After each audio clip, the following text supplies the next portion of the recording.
গতকাল রাত্রি 12টার পর আমার দুজন বান্ধবী আমাকে হ্যাপি নিউ ইয়ার উইশ করে। আমি তার পরিবর্তে তাদের শুভ নববর্ষ 2026 এইরকম একটা পোস্ট উইশ করেছি। তাতে একজন আমাকে রিপ্লাই দিল, এটা তো ইংরেজি নিউ ইয়ার, তাহলে বাংলাতে নববর্ষ কেন? এটা তো পয়লা বৈশাখ নয়। আমি বললাম ঘুমিয়ে পড়।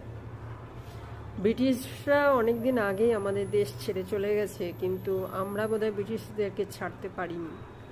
আমাদের এখনকার দিনে আমাদের প্রতিদিনের লাইফস্টাইলে আমরা তো ইংরেজিটাকে খুব ভীষণভাবে অ্যাডপ্ট করে নিয়েছি। আমাদের চলা বসা, খাওয়া পড়া, কথা বলা, ড্রেস আপ, সমস্ত কিছুতেই আমরা বাইরের বিষয়গুলোকে খুব বেশি অ্যাডপ্ট করেছি।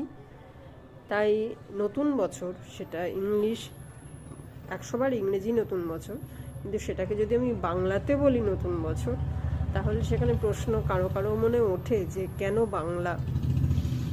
আবার বাংলা নববর্ষতে কখনোই হ্যাপি নিউ ইয়ার উইশ করা যায় না, সেটা আমরা কেউ করিও না। কিন্তু ইংরেজি নববর্ষতে যদি আমি বলি শুভ নববর্ষ 2026, সেখানে কারো মনে দ্বন্দ্ব থাকলেও থাকতে পারে যে কেন বাংলা, কেন ইংরেজিতে নয়, যেহেতু এটা ইংরেজি নববর্ষ। আমরা যেহেতু সারা বছর ক্যালেন্ডারটা মেইনলি ইংলিশেই ফলো করে থাকি। তো বেশ মজা লাগলো। আমি ভাবছিলাম এরকম একটা প্রশ্ন কারো মনে উঠলেও উঠতে পারে, এবং উঠেছে।